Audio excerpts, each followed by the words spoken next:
Bueno, intentaré explicárselos, ¿no?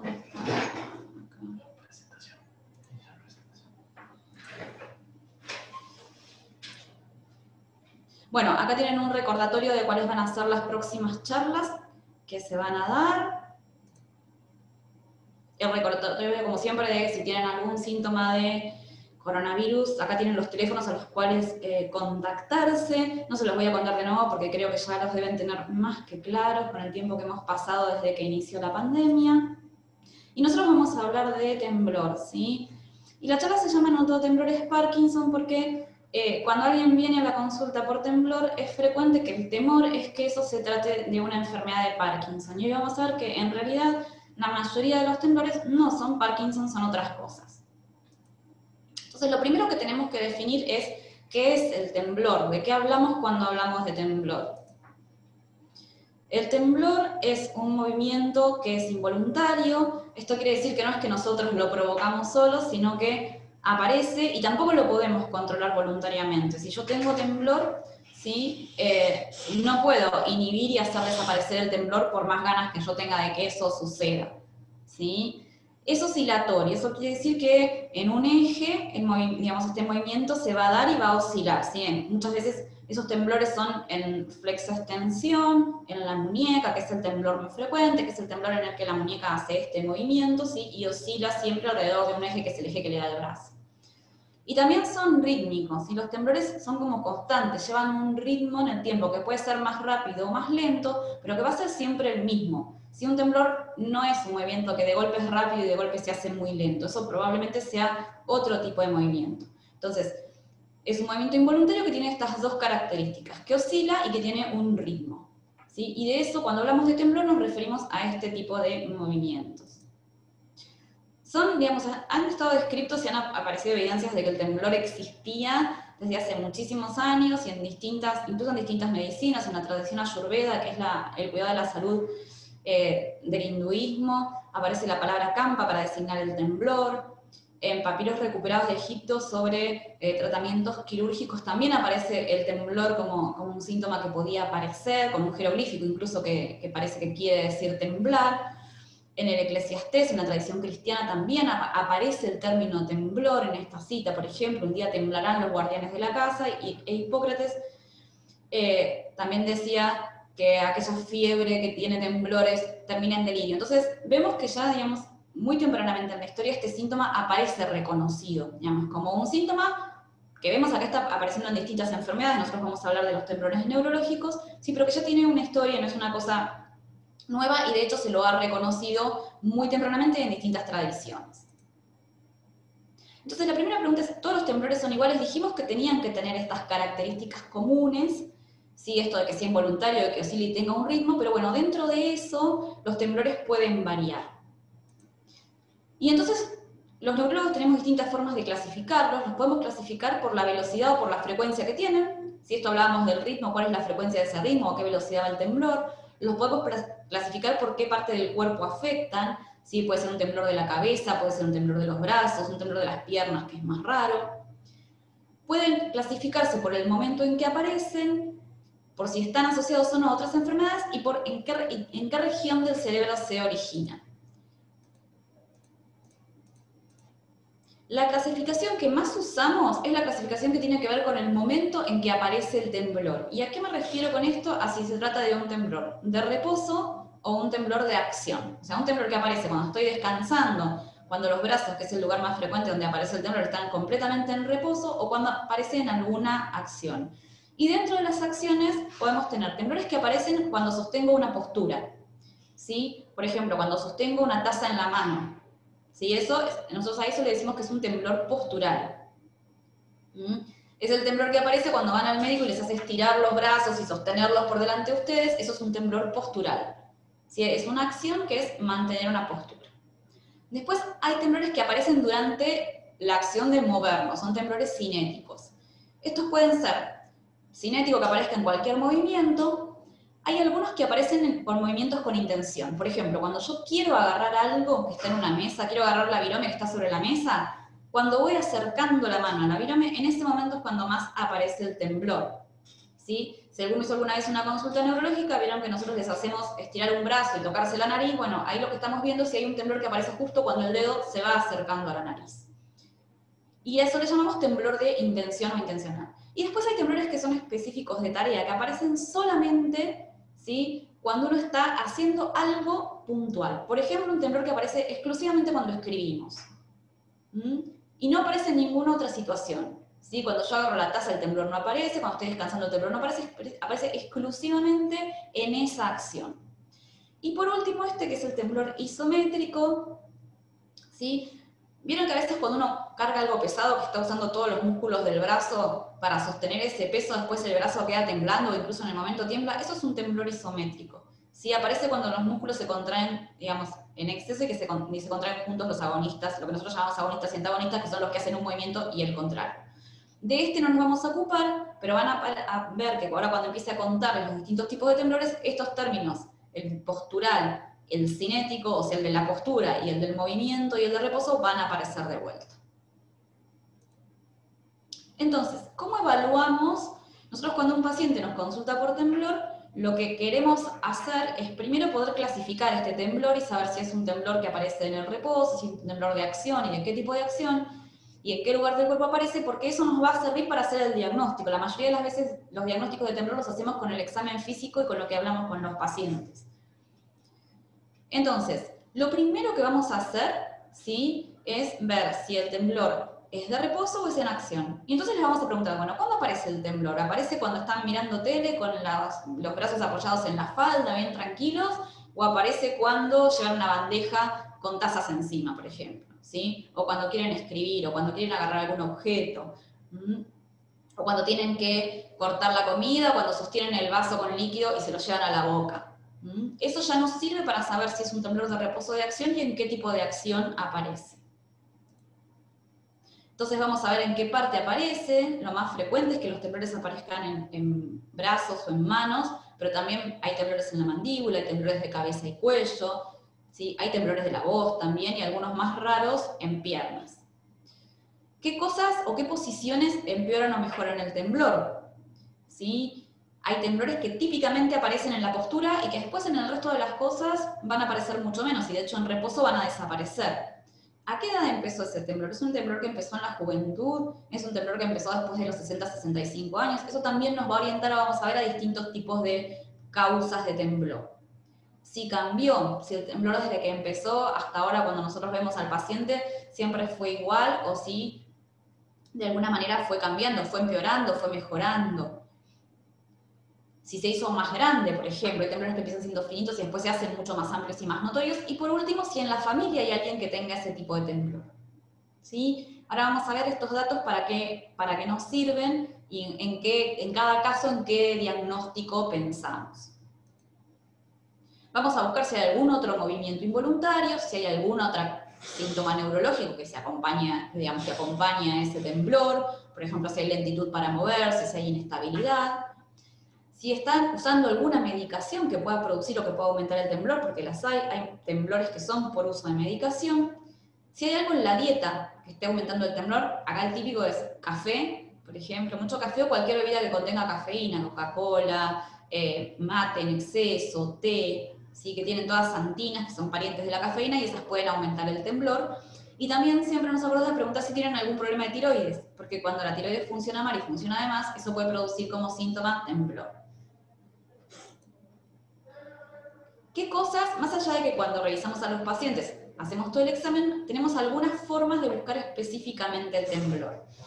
Lo más frecuente es que les pidamos que pongan las manos, como vemos en la primera figura, ¿sí? Que pongan las manos extendidas, con las palmas mirando hacia abajo por delante del cuerpo y que sostengan esa postura con los ojos cerrados. Y acá lo que vamos a ver es si hay un temblor postural, ¿no? Es una postura bien fija. Una prueba casera, si no, es estirar el brazo y ponerse un papel encima y uno ve si el papel tiembla o no. Si alguno quiere probar si tiene temblor, esa es una forma. Y después hay otra maniobra que es para buscar temblores, sobre todo en aleteo, ¿sí? Que es poner en esta posición, como vemos la segunda, con las dos manos, las palmas mirando hacia abajo, pero con codos flexionados y las manos enfrentadas, que ahí voy a ver si las dos manos tiemblan igual o no. La que más frecuentemente hacemos, y que ustedes si quieren pueden probar en su casa a ver si tienen temblor, es la primera. Si aparece este temblor con los brazos para adelante, digamos, estirados, y en esa posición, vamos a mirar algunas cositas más, como es, bueno, si es un temblor más de muñeca y de mano, o si es más de los hombros, en qué dirección es el temblor, si es de arriba hacia abajo, o es un temblor donde que más bien la mano se mueve como haciendo más o menos, como en esa, como si rotara. Si los dos brazos tiemblan al mismo tiempo, ¿sí? Y van los dos juntos, o si cuando tiembla, cuando una mano va para arriba, la otra va para abajo. También vamos a mirar si los dos brazos tiemblan en la misma frecuencia. Todo eso lo hacemos en la misma maniobra, ¿no? Mientras ustedes están con los brazos estirados adelante de ustedes, nosotros estamos mirando todo eso. Y después vamos a intentar provocar el temblor cinético, que es el que aparecía con los movimientos, ¿no? Este lo vemos en la postura, el primero, vamos a buscar a ver si está el otro. Como yo les contaba, con estas maniobras en las que les hacemos tocarse su nariz o tocar nuestro dedo, vemos si está el componente este de intención, ¿no? Si cuando se van acercando al dedo o a la nariz, el temblor aumenta o aparece solamente ahí. Vamos a ver si aparece alguna otra postura, algún movimiento raro en el brazo. Y vamos a comparar si aparece este temblor en el movimiento, cuál es más importante, si el que tienen cuando sostienen una postura o el que tienen cuando hacen el movimiento. Y una prueba que también podemos hacer, y que si también quieren hacer, la pueden hacer en su casa, es esta prueba que es la prueba de la espiral, para ver si hay temblor cinético. ¿Cómo se hace? Hay que dibujar una espiral, ¿sí? Empezando desde el centro para afuera, sin levantar la virome o el lápiz del papel. ¿Sí? Entonces uno va dibujando la espiral y se va alejando. La que ven a la derecha es una espiral normal y la otra es la de alguien que tiene temblor. Si ven cómo el trazo es un temblor importante, ¿no? Digamos, como el trazo está completamente exagerado, digamos, y como el trazo que tendría que ser parejo y prolijito, ¿sí? Está todo hecho como un serrucho, que es la oscilación del temblor. Cada serruchito que vemos es un episodio de temblor, ¿no? Para un lado y para el otro. Incluso hasta podemos ver con qué frecuencia está temblando y si ese temblor es grueso o no. Entonces, estas son otras maniobras que nosotros hacemos en el consultorio para evaluarlos, saber cuando tienen temblor, de qué tipo de temblor estamos hablando. Y por último, buscamos si hay temblor en reposo. Para buscar lo más fácil es que ustedes estén sentados, es el temblor que aparece cuando miramos tele. Cuando uno está sentado, relajado, con los brazos bien apoyados en la falda, ¿sí? Sin que los músculos estén haciendo ninguna fuerza, bueno, hay temblores que pueden aparecer exclusivamente ahí y que cuando yo hago una postura no me van a molestar. Este temblor es el que aparece cuando estoy sentado mirando tele, pero cuando tomo la taza con café no me lo vuelvo encima ni me molesta ahí. En general, nosotros siempre, como es el lugar donde hay temblor más frecuentemente, nosotros buscamos temblor en los brazos, pero sabemos que puede aparecer en otros lados, como en la cabeza o en el cuello. Ahí puede ser un movimiento en sí, como si estoy diciendo que sí todo el tiempo, o en no. Puede aparecer temblor en la mandíbula también, puede aparecer temblor de la voz, y la voz se siente como si fuera entrecortada, y temblor en lengua. Estos son todos más raros, pero las formas muy comunes de temblor, como el temblor esencial, pueden tener temblor en cabeza y cuello, ¿sí? Que son, por ejemplo, mucho más raros de ver en una enfermedad de Parkinson, ver temblor en cabeza y cuello, o temblor mandibular, son menos frecuentes y además son mucho más alejados en la evolución de la enfermedad. Y entonces ahora, ¿sí? Que son expertos y que pueden distinguir un temblor de acción y un temblor de reposo, vamos a hablar de enfermedades que tienen temblor que predomina en la acción y de otras que tienen temblor que predominan en el reposo. ¿Sí? Entonces vamos a empezar con las más comunes, que son las que tienen temblor de acción. La primera es el temblor esencial. Y esta, ya les voy adelantando, es la causa más frecuente de temblor. La causa más frecuente de temblor no es la enfermedad de Parkinson, sino es es el temblor esencial. Afecta alrededor del 1% de la población en general, pero si vemos en mayores de 65, casi el 5%, ¿sí? Digamos, tiene la aparición de este tipo de temblor, es algo muy común. Los factores de riesgo entonces son la edad, cuanto más edad tengo, más riesgo tengo de que me aparezca este temblor, y la historia familiar suele ser muy importante. Cuando alguien tiene temblor esencial, ¿sí? La gran mayoría, de la mitad para arriba de esas personas, van a tener algún pariente del cual heredaron ese temblor. Entonces es común que si yo tengo temblor, mi papá o mi mamá tenían también este tipo de temblor esencial. Esto es algo que tampoco pasa con el Parkinson, que rara vez es hereditario. Frecuentemente es familiar. ¿Qué características tiene? Aparecen los movimientos, ¿sí? Sobre todo en estos movimientos con intención, cuando yo quiero agarrar la virome y me voy acercando a la virome, ahí es donde se exacerba, ¿sí? Y también aparece en la postura. Tiene una frecuencia relativamente alta, es un temblor bastante rápido, ¿sí? Suele ser asimétrico, suele ser de los brazos, pero siempre tiembla uno un poco más que el otro. Y a veces, con el tiempo, un 10% de las personas que tienen este tipo de temblor pueden tener temblores, bueno, en cabeza o cuello, en mandíbula o en la voz, sobre todo si son mujeres, ¿sí? Este es el típico temblor, el que me molesta cuando estoy en una fiesta y voy a agarrar la copa o el vaso para tomar algo y todo el mundo me mira que estoy temblando cuando me lo acerco a la boca. Este es ese típico temblor, digamos. Es el que aparece, que es el más común de todos. Que se puede poner molesto para ese tipo de acciones o cuando tengo que hacer alguna cosa de mucha precisión. Y es un temblor fundamentalmente de brazos, ¿sí? Cuando afecta otras cosas, puede aparecer el temblor craneal, es menos frecuente, sobre todo en los brazos. Hay temblor postural también, que siempre es un poquitito menos que el cinético, está fuera de fase. Eso quiere decir que cuando una mano va para un lado, la otra va para el otro, ¿sí? Y si alguno tiene temblor de este tipo, no sé si vieron, yo siempre doy el ejemplo de la taza de café, me parece que es el más práctico del vaso. Cuando yo agarro el vaso con las dos manos, como están yendo en distinto sentido, el temblor se anula y yo lo tengo más firme. En cambio, cuando lo agarro con una sola, el temblor se exagera. ¿Puede tener temblor de reposo, el que tengo cuando tengo las manos en la falda? Sí, pero esto es más tardío. Y algunas personas pueden tener algo de inestabilidad en la marcha, que es un hallazgo y no suele ser un problema tampoco. Acá el problema y lo que molesta es el temblor en sí. Esta es una enfermedad benigna, ¿sí? No es que esto puede evolucionar a una enfermedad de Parkinson ni otra cosa, va a ser siempre temblor que me podrá molestar más o menos. Cuando empieza después de los 60 años, en general, va empeorando, pero va empeorando muy de a poquito, muy lentamente. ¿Sí? Con va empeorando me refiero a que el temblor se puede hacer un poco más amplio y entonces me molesta más para hacer algunas cosas. ¿Sí? Empieza antes de los 40 años en gente joven, por lo general es un temblor que va a ser muy leve y se va a mantener estable años, y después de los 60 va a empezar a empeorar de a poquito. Es muy raro ver temblores que empiezan en gente joven y que progresen muy rápido, o sea que rápidamente empeoren. Entonces, cuando yo pienso en estos temblores, y si hay alguien que está escuchando que tiene temblor esencial, es algo de buen pronóstico en general, porque va a ser algo que si empeora va a empeorar despacio, que no me va a traer mayores problemas más allá del temblor en sí. Entonces es una patología frecuente y benigna y es la causa más frecuente de temblor. ¿Cómo se trata? Bueno, este es un temblor que mejora con la ingesta de alcohol. Eso no quiere decir que indiquemos alcohol, que la gente se tome un vaso de vino para el tratamiento, pero sí, cuando uno pregunta, la mayoría de las personas responde que sí, pues, si se toma una copa de vino, sí, o un trago a la noche, ese temblor mejoró. ¿Por qué se trata? La mayoría de las veces, muchas veces se trata porque es un temblor que nos da vergüenza, ¿sí? Es molesto estar por ahí en una fiesta o en una cena y que me vean temblar y que todo el mundo me pregunte a ver que por qué tengo temblor, que qué me pasa, que qué sé yo, y eso a veces genera, hay gente que incluso deja de hacer actividades sociales por el temblor, y también se trata a veces por el compromiso en sí que provoca, ¿sí? Si uno, sobre todo si uno hace alguna actividad de precisión, ¿sí? No sé, alguien que sea relojero y que tenga este temblor, por más que tenga poquito temblor, probablemente le moleste para hacer su trabajo. ¿Con qué se trata? Bueno, fundamentalmente con estos dos grupos de fármacos. Por un lado el propranolol, que es una medicación que se usa también para la presión y para algunos problemas del corazón, pero sí es muy útil para el temblor. Y con primidona con fenobarbital, que es el otro fármaco que elegimos cuando empezamos a tratar el temblor.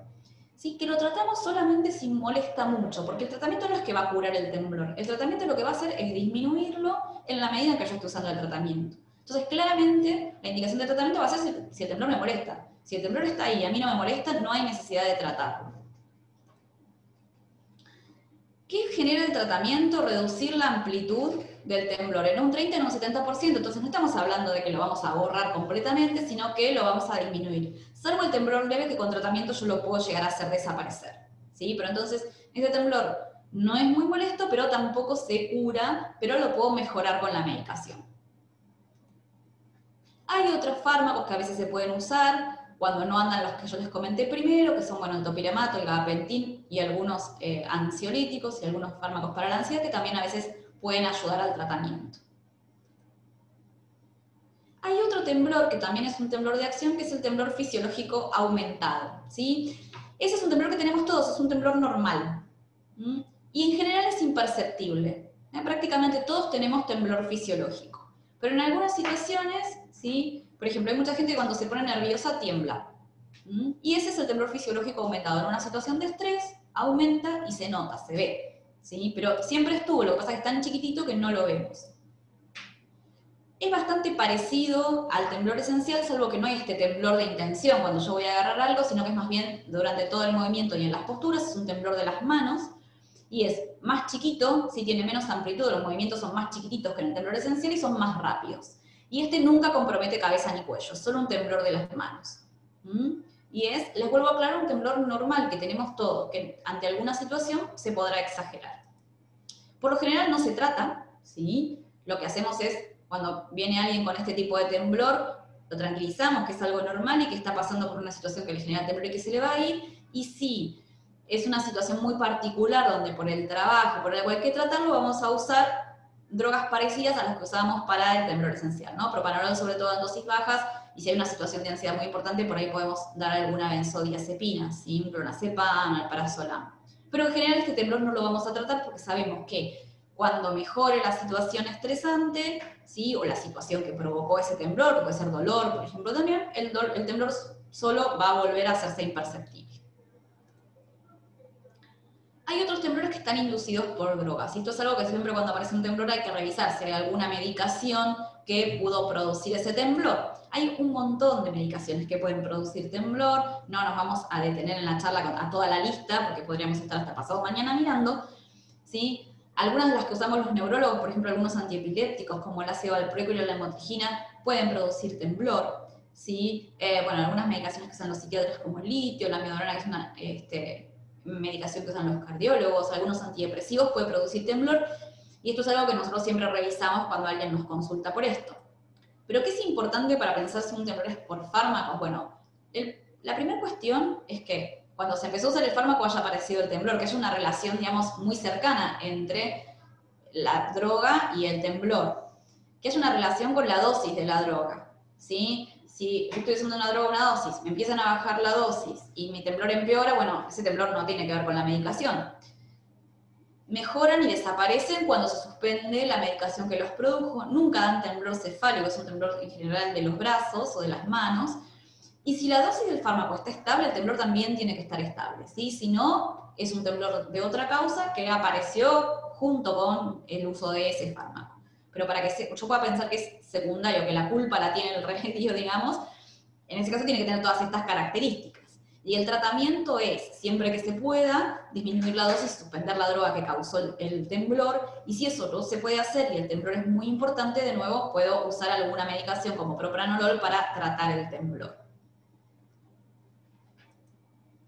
Y ahora, sí, en la última parte de la charla vamos a hablar del otro grupo de temblores, ¿no? De las enfermedades en las que predomina el temblor de reposo. Y acá la estrella es la enfermedad de Parkinson. Este señor es Parkinson, que es el que describió por primera vez la enfermedad. Como ven, ¿sí? Acuérdense que cuando hablábamos del temblor esencial, habíamos dicho que afectaba casi al 1% de la población general, al 0,9%. Este es mucho menos frecuente en la enfermedad de Parkinson, ¿sí? Y si recuerdan, habíamos dicho que el temblor esencial en mayores de 65 años estaba casi en el 5% de la población. El Parkinson solamente el 1% de la población de más de 60 años. Entonces, cuando uno ve un temblor, no tengo que pensar primero en Parkinson, tengo que pensar primero en un temblor esencial, porque por frecuencia es mucho más probable que sea eso, ¿no? Esto para alejar un poco los temores del que tiene temblor, que uno por ahí lo primero que piensa, bueno, ¿esto es Parkinson? No, es más probable que sea otra cosa. Es un temblor bien de reposo, es bien distinto al esencial. El que tiene temblor de reposo y en la enfermedad de Parkinson no es el temblor lo que me molesta para hacer cosas. De hecho, cuando estoy agarrando la taza, cuando voy a agarrar el lápiz, en esas situaciones, cuando sostengo una postura, el temblor va a tender a desaparecer, ¿sí? No me va a impedir hacer ninguna cosa el temblor en sí. Es un temblor asimétrico, en general la enfermedad de Parkinson empieza por un lado del cuerpo, no afecta a los dos brazos, y empieza siempre en un miembro. Cuando es de brazos afecta muñeca y dedos, también puede afectar mandíbula y muy raramente afecta la cabeza, y puede tener un componente parecido al del esencial, pero eso es tardío y es raro, ¿sí? Este es bien El temblor que aparece cuando estoy relajado, con los brazos colgando cuando camino, ¿sí? O cuando estoy sentada con los brazos, o recostada con los brazos apoyados y bien relajados. Ahí es donde aparece, digamos, exclusivamente. Ahora, en la enfermedad de Parkinson, el temblor es un síntoma más. De hecho, ni siquiera, muchas veces no es el síntoma principal, y hay muchas personas que tienen Parkinson y no tienen temblor. Entonces, en realidad, el síntoma principal en la enfermedad de Parkinson es la lentitud, ¿no? La lentitud en los movimientos espontáneos. Ese es el principal. ¿Sí? Que tiene que estar durante un tiempo para que yo piense que se trata de una enfermedad de Parkinson, junto con rigidez, que esto es la sensación de que los músculos están más duros, y con inestabilidad postural, ¿sí? Más riesgo de caídas, camino con más inestabilidad, me da la sensación de que me voy a caer, a veces puede pasar cuando estoy parado. Y en ese contexto sí aparece este temblor de reposo, que es más grande, que nosotros le decimos temblor en cuentamonedas, porque si alguna vez vieron a alguien que tiene este temblor, hace este tipo de movimiento con la mano, ¿sí? Es un temblor que es más de rotación, el esencial es más así, el de Parkinson es más como que rota la mano y mueve los dedos, ¿sí? Es bien, bien, bien distal. Y cuando uno vio los dos, para nosotros son bien distintos también. Y es un temblor más lento que el temblor esencial, es más grande, más visible y más lento, pero menos molesto. ¿Cuál es la evolución de la enfermedad de Parkinson? Bueno, en general, ¿sí? La enfermedad de Parkinson es una enfermedad que es progresiva, pero que es de progresión lenta, aunque en la gente joven puede ser más rápida. ¿Sí? Yo les decía que el Parkinson no es, a diferencia del temblor esencial, no es hereditario. Salvo algunas formas de inicio en la juventud que sí pueden ser hereditarias, pero la mayoría de los casos, de los que vemos, que son los que empiezan después de los 60-65 años, esos no hay, digamos, riesgo de que en la familia se herede la enfermedad. Y sí sabemos que va a ir empeorando, pero va a ir empeorando muy de a poquito la enfermedad de Parkinson, y uno va a poder hacer mucho con la medicación y con otras estrategias, como por ejemplo kinesiología, ejercicios para enlentecer esa evolución y para mejorar los síntomas. Entonces, ¿para qué trato yo la enfermedad de Parkinson? No lo trato para curarlo, sino que lo trato para mejorar los síntomas. Sobre todo vamos a tratar de mejorar la lentitud y la rigidez, y eso es lo que más hacen efecto los fármacos, ¿sí? Muchas veces nos pasa que los pacientes nos medicamos, está mucho mejor de esto, el temblor está más o menos igual, pero se pueden mover mucho mejor, caminan mucho mejor, la rigidez, que a veces hasta da dolor, molesta menos. Algunos fármacos algunos estudios mostraron que podrían enlentecer la progresión, pero este no es el objetivo del tratamiento, ¿sí? Es sobre todo mejorar la lentitud y la rigidez para moverse. Siempre es importante un buen apoyo de kinesioterapia y la actividad física, ¿sí? Dentro de la actividad física, acá en Argentina, en el Hospital Ramos Mejía, una experiencia muy interesante con el tango, ¿sí? El bailar tango por el tipo de danza y por lo que pone en juego bailar tango, que tiene que ver con la postura, con la coordinación de los movimientos, como tratamiento para mejorar. Y se vio que la tangoterapia, ¿sí? Este tratamiento mediante la danza y específicamente mediante el tango, mejoraba muchos parámetros de la enfermedad de Parkinson, ¿sí? Mejora la lentitud, mejora la postura, mejora la rigidez. Entonces, ¿los fármacos son importantes en el tratamiento? Sí, lo son, pero todas las otras cosas, y sobre todo la actividad física, ¿sí? Mantenerse en movimiento, y la kinesiología para corregir, por ejemplo, la postura, para mejorar la marcha y bajar el riesgo de caídas, también son muy importantes, no hay que olvidarse de esto. ¿Cuáles son los fármacos principales? Y acá, bueno, la estrella, esta es la droga más vieja, la levodopa, es la que primero se usó, y como es muy buena, se sigue usando. En general la podemos usar en cualquier paciente, la solemos reservar para los pacientes que están con más síntomas, sobre todo por el tema de que puede tener traer algunas molestias a largo plazo, ¿sí? Pero fuera de eso es una droga muy, muy efectiva. Sí es importante que el Parkinson se produce porque nuestro cerebro produce menos levodopa de la que tendría que producir, ¿no? Nuestro cerebro normalmente produce levodopa que actúa en algunos circuitos, y eso hace que nuestros movimientos sean fluidos, que tengan cierta velocidad. Cuando eso falla, nos ponemos lentos, nos ponemos rígidos, aparecen estos temblores, aparece la inestabilidad. ¿Qué pasa? Nuestro cerebro produce levodopa de una manera constante, ¿no? Y cuando yo doy una medicación, la medicación, bueno, yo la recibo y aumenta en la sangre en el momento en que yo la recibí, y después va a bajar. Entonces, una cosa importante para tratar de imitar con la medicación que damos lo que hace nuestro cerebro normalmente es que tratamos de darla en varias veces en el día. Por eso, van a ver que si conocen a alguien con Parkinson que se levodopa, por ahí toma cantidades chiquititas, un cuarto, medio comprimido, pero lo hace varias veces en el día, ¿sí? Toma por lo menos 4 veces en el día y a veces más. Eso lo hacemos para tratar de que la medicación que damos imite lo que está haciendo nuestro cerebro, ¿sí? Y de hecho, se está ahora, digamos, probando con otras formas de administrar la levodopa para tratar de que pase eso, ¿no? De que sea como mucho más constante. Después tenemos otro grupo de fármacos que son parecidos en su efecto a la levodopa, pero más suaves, podríamos decir, menos potentes, que son estos. Son el pramipexol, bueno, ropirinol, eperivedilo y rotigotina. Estos muchas veces los usamos en gente joven, para dejar la levodopa para después cuando los síntomas son leves. También son, digamos, muy buenos fármacos con pocos efectos adversos en gente joven. En la gente más grande, después de los 70, 75, pueden producir algún cambio en la conducta y preferimos no usarlos, pero sí son muy útiles para los pacientes jóvenes. Y después tenemos estos otros, ¿sí?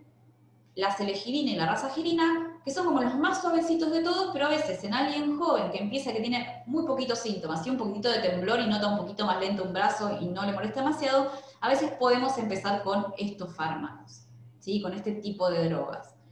Que de hecho son las que mejor se toleran de todas, prácticamente no tienen efectos adversos, se toleran muy bien, pero bueno, también son menos potentes.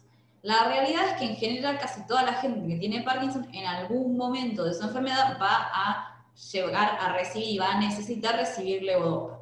Y lo que tiene la levodopa es que al principio, sobre todo cuando uno la da por primera vez, la respuesta es fantástica. En muy poquito tiempo mejoran muchísimo los síntomas. Es una droga muy, muy confiable y muchos pacientes van a mantener ese efecto por años. ¿Qué pasa cuando en la enfermedad de Parkinson hubo muchísima difusión de los tratamientos quirúrgicos, ¿no? En la enfermedad de Parkinson, de la cirugía para el Parkinson? Y acá hay que tener en cuenta algo, porque muchas veces pasa que alguien que está tomando medicación viene y nos consulta, bueno, pero yo me puedo operar para el Parkinson. Y la realidad es que no todos los pacientes son candidatos para operarse.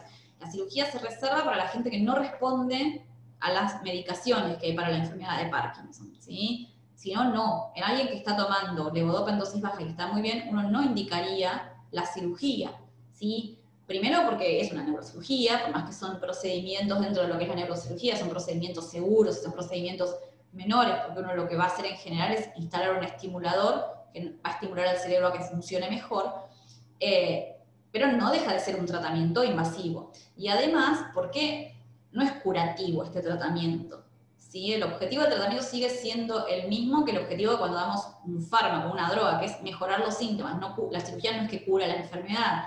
Y de hecho muchas veces la gente que está operada sigue usando medicación. Ni siquiera uno puede sacar toda la medicación, pero sí mejora algunos síntomas complicados que pueden aparecer en las personas que ya llevan mucho tiempo de evolución de su enfermedad y que ya no responden a los tratamientos con drogas, ¿sí? Esto lo comento porque aparece mucho la consulta, bueno, ¿me puedo operar? Y no, la verdad que por suerte la mayoría de la gente que vemos con Parkinson tiene formas comunes de la enfermedad que responden muy bien a los fármacos y no es necesario ni siquiera plantear un tratamiento quirúrgico.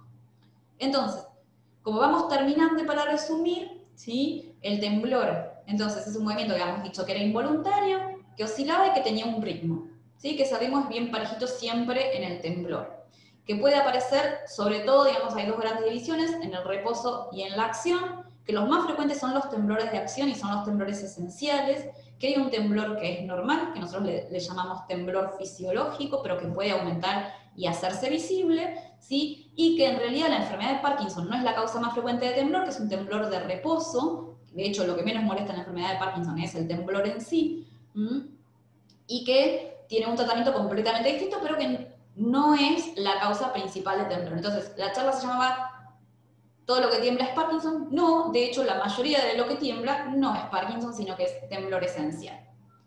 Bueno, y ahora nos queda un espacio, ¿sí? Para que ustedes hagan todas las preguntas y se saquen las dudas que tengan.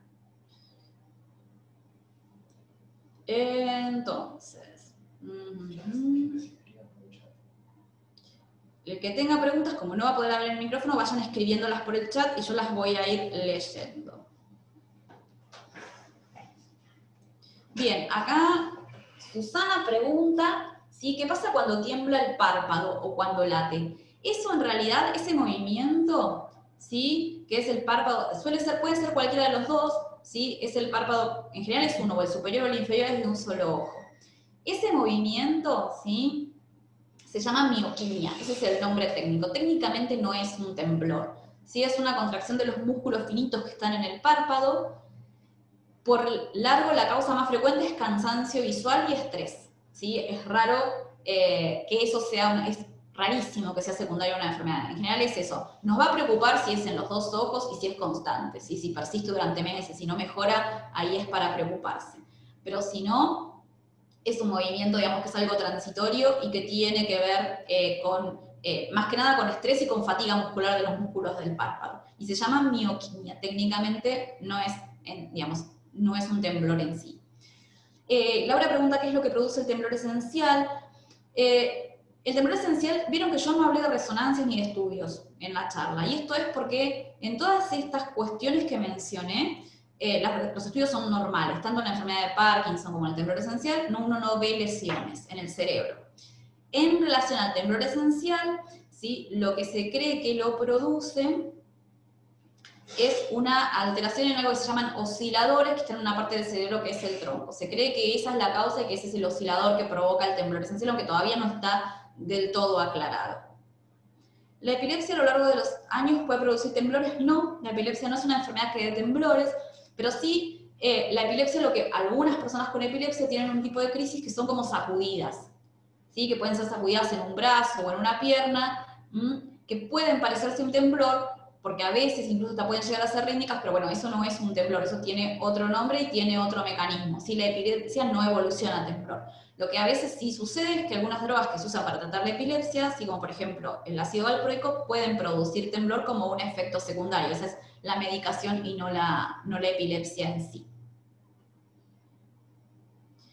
La levodopa da en síntomas muy fuertes. ¿Cuánto tiempo dura el resultado y deja de ser efectivo en algún momento? En general el resultado dura años, ¿sí? Lo que puede pasar a veces con la levodopa es que después de 5 o 6 años de uso empiece a dar algún movimiento involuntario por la levodopa en sí, y eso nos limite un poco a veces el uso, y deja de ser efectivo en algún momento. En algunos pacientes puede perder el efecto a muy largo plazo. La mayoría de las veces el efecto, digamos, en la evolución de la enfermedad, la levodopa mantiene el efecto. Lo que sí muchas veces es necesario por la progresión de la enfermedad es ajustar la dosis de la levodopa. ¿Hay tratamiento quirúrgico para el temblor esencial? Sí, existe. Es rarísimo que se indique tratamiento quirúrgico para el temblor esencial. También, digamos, hay dos tipos. Algunos es lesionar las zonas que tienen que ver con los circuitos que generan con el temblor, y otro tratamiento es usar estimuladores como la enfermedad de Parkinson. Es rarísimo indicarlo, es para un temblor esencial de muy mala evolución, muy amplio, que genere mucho compromiso funcional y que no mejore nada con drogas, pero existir sí existe. Mariel pregunta, soy diabética y tengo temblor esencial, ¿puede ser la causa? No, el temblor esencial es independiente de la diabetes, así que no le podemos echar la culpa a la diabetes. ¿A qué se puede deber el temblor en las piernas cuando se está sentado? Bueno, a veces puede ser un temblor esencial de miembros inferiores, es raro. Habría que ver, algunos temblores en miembros inferiores se llaman temblores ortostáticos, son raros. Esos en general no aparecen cuando uno está sentado, sino que aparecen cuando uno se para, se va a parar y ahí aparece el temblor. Y después hay otros movimientos que sí aparecen cuando están sentados que tienen que ver más con inquietud, que no son temblor en sí, que se llaman acaticia, ese es el nombre, pero que tienen que ver con inquietud motora, ¿sí? Que uno tiene la necesidad de mover los pies, pero no es rítmico, ¿sí? Y de hecho se puede mejorar voluntariamente. Pero en general, si yo tengo temblor cuando estoy sentado, ¿sí? Es más probable que se trate de un temblor esencial. La causa del temblor esencial, esto ya lo vimos. Bueno, alguien pregunta si las dosis de levodopa pueden generar rigidez. No, lo que genera rigidez es el Parkinson, ¿sí? No la levodopa. La levodopa, de hecho, ni siquiera lo da como efecto adverso la rigidez. Entonces, cuando hay rigidez, en realidad lo que uno tiene que hacer en alguien con Parkinson es ajustar la dosis, ¿sí? de levodopa. Porque uno no piensa que es por la levodopa en sí, por más que sea un paciente que esté con dosis alta de levodopa. Bueno, después alguien hace una consulta sobre Chiari y temblores. Bueno, ahí ya es una cuestión que es más para ver en el consultorio, a ver si realmente son temblores o es otro tipo de movimiento y si uno lo puede relacionar con el Chiari o no. Si los movimientos de músculos tienen relación, bueno, habría que ver qué tipo de movimientos de músculos. Si es un movimiento, digamos, del músculo que se mueve solito, sin que se mueva el brazo ni nada, sino que aparece el movimiento muscular, bueno, eso hay que verlo en el consultorio. Puede ser solo por fatiga muscular y que es una fasciculación aislada, pero si se repite en esa persona que consultó, lo que le recomiendo es que haga una consulta para que lo podamos revisar.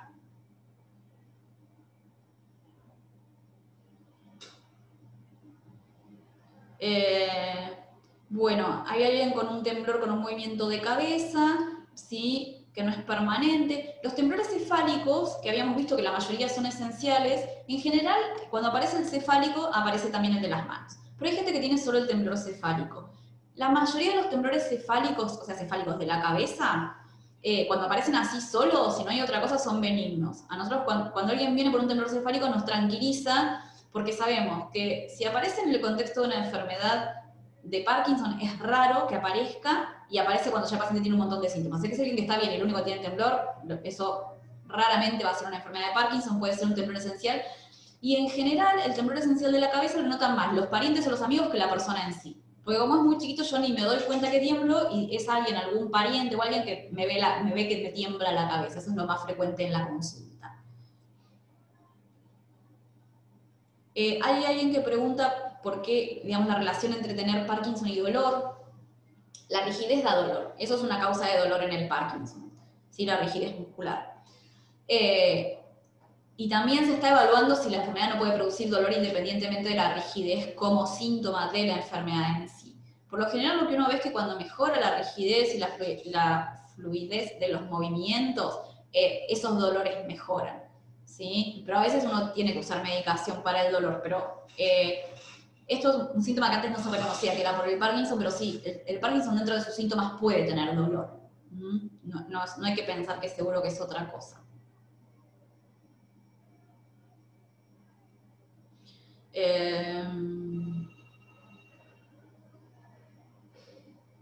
Hay alguien que, bueno, pregunta, ¿tiene temblor en pierna y brazo? Si se exacerba. Sí, los temblores esenciales, en realidad casi cualquier temblor se va a exacerbar si estamos estresados. Eso pasa con la mayoría de los temblores. Con los cambios en la glucosa, sí. Si la glucosa está muy alta o muy baja, y sobre todo muchas veces lo que pasa es que uno hace ayunos, porque trabaja todo el día y corre de un lado para el otro, entonces por ahí desayunaste el bolivianito, capaz que con suerte almorzás, merendar no es una opción, y recién cenamos. Entonces esos ayunos, que por ahí no hacen que nos bajen la glucosa a un nivel, digamos, por debajo de lo normal, pero que sí hacen que nos bajen, que nos baje un poco, eso puede exacerbar el temblor. Sí, si la glucosa está muy baja, por debajo de los valores normales, uno de los síntomas es el temblor, ¿sí? Que es secundario exclusivamente a hipoglucemia. Pero si uno tiene un temblor de base y está sin comer un buen rato, puede ser que eso le exacerbe el temblor. Y los cambios hormonales, hay mujeres a las que sí les exacerban los temblores. Bueno, hay alguien que comenta que digamos, tiene epilepsia y que tenía una medicación que le producía temblor y se la tuvieron que cambiar. Bueno, eso cuando se puede hacer, se hace, ¿no? Uno si puede cambiar una medicación que provoca temblor, la cambia. Bueno, hay alguien que le aparece el temblor cuando sostiene el celular. Bueno, yo doy el ejemplo de la taza, por esto es medio antiguo con el ejemplo. Sostener el celular, digamos, que uno en general es la postura, porque uno lo tiene así como en el aire delante de la cara, también es una postura estática. Y puede ser que un temblor postural se manifieste. Voy a cambiar el ejemplo, ¿ok? No sé a quién le tengo que agradecer el ejemplo nuevo. Ah, no tiene nombre. Bueno, agradezco el ejemplo porque es un muy buen ejemplo. Esto es una postura, en definitiva. Yo lo que estoy haciendo es sostener una postura con el celular en la mano, ¿no? Es el equivalente al ejemplo que yo daba de la taza, es lo mismo. Si un temblor aparece exclusivamente ahí, uno pensaría en principio que se trata de un temblor esencial. Bueno, Martín mueve los pies en la cama. Eso probablemente, hay dos cosas que dan movimientos de los pies en la cama. Si aparecen cuando uno está despierto, cuando se está por dormir y molestan y uno tiene que mover los pies y tiene que levantar y caminar hasta que se le pase y se vuelve a acostar, probablemente sí sea un síndrome. Igual estoy haciendo diagnóstico por Zoom, que no es bueno recomiendo la consulta, pero puede tratarse de un síndrome de piernas inquietas, ¿no? También aparece cuando viajamos en colectivo o en tren mucho rato, en el cine, en el teatro, en cualquier posición que me obliga a estar en reposo y quieta, ahí aparece, y molesta, y me muevo y se va. También puede pasar, hay un pariente de este, son dos trastornos del sueño en realidad, son los movimientos que aparecen cuando estamos durmiendo, que de estos en general uno se da cuenta porque tiene la sensación de despertarse cansado. Los que más se dan cuenta son los parientes o la cama, porque a la mañana aparece la cama toda revuelta, las sábanas como si hubieran corrido una maratón durante el sueño, y esto es porque estamos moviendo las piernas. Estos movimientos en realidad no son temblores, ¿sí? Sí se tratan con algunas medicaciones que se usan, por ejemplo, para el Parkinson, pero si molestan mucho, tienen tratamiento y son patologías más relacionadas con el sueño. Y no necesariamente son por nervios tampoco, es un trastorno del sueño que el estrés lo exacerba y los nervios lo exacerban, pero puede estar de base.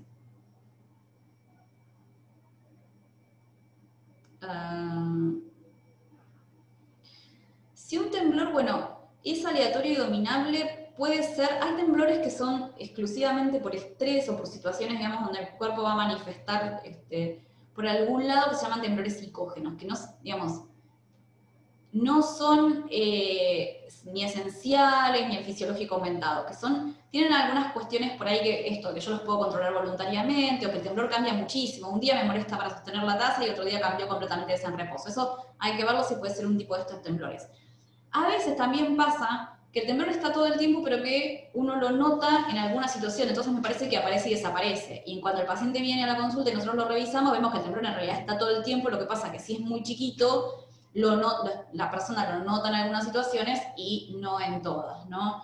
Esto, porque él le preguntaba que tenía un temblor aleatorio, que es dominable, puede ser un esencial y que en realidad esté siempre, pero que se note solo a veces. Y cuando uno revisa al paciente sí lo ve claramente. El síndrome de piernas inquietas, bueno, en realidad no es un temblor técnicamente, está dentro de los trastornos del movimiento, pero no está relacionado de otra manera con el temblor en sí. Bueno, lo del temblor del ojo creo que ya lo comentamos.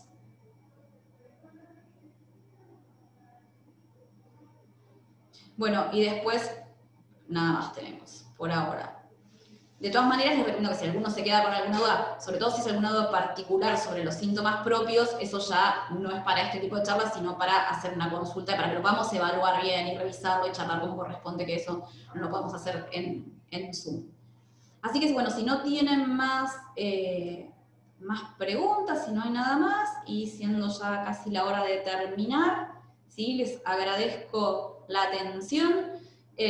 Los invito siempre que tengan alguna duda que nos consulten. Bueno, y nos veremos en alguna próxima charla probablemente.